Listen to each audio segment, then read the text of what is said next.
മഴ കനത്തതോടെ കടൽക്ഷോഭവും വർദ്ധിക്കുകയാണ്. കോഴിക്കോട് വെള്ളയിലിന് സമീപത്തെ കോനാട് ബീച്ച് നിവാസികൾ ഭീതിയിലാണ് കഴിയുന്നത്.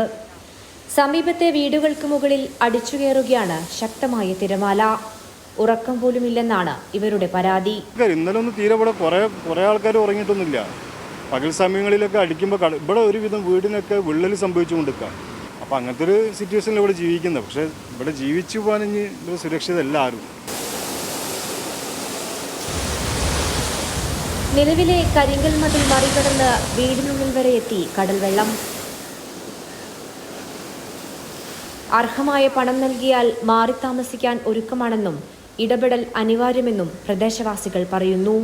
ഇക്കൊല്ലം നമുക്ക് വല്ലാത്തൊരു എന്താ പറയുക, ഇവിടെ നിൽക്കാൻ തന്നെ നമുക്ക് പേടിയായിരിക്കുന്നു. ഇപ്പോൾ ഞാൻ മാറാന്നുള്ളത് എഴുതി കൊടുത്തതാണ്.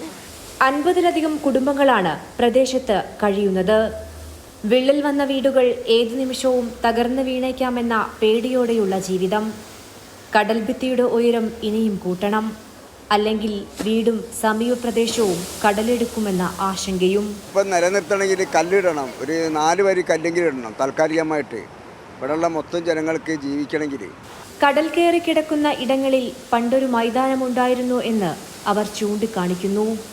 അതോർക്കുമ്പോൾ നെഞ്ചിടിപ്പോടെ അവർ പറയുന്നുണ്ട്, കുറച്ചു കഴിഞ്ഞാൽ ഞങ്ങളുടെ വീടും കടലെടുക്കുമെന്ന്. എപ്പോൾ വേണമെങ്കിലും കടൽ ജീവനെടുത്തേക്കാമെന്ന ആശങ്കയിലാണ് ഇവിടുത്തുകാർ കഴിയുന്നത്. ശാശ്വതമായ ഒരു പരിഹാരം വേണമെന്നതാണ് ഇവരുടെ ആവശ്യം. ക്യാമറാമാൻ ഇക്ബാൽ വട്ടംകുളത്തിനൊപ്പം മേഘ മാധവൻ, കോഴിക്കോട്.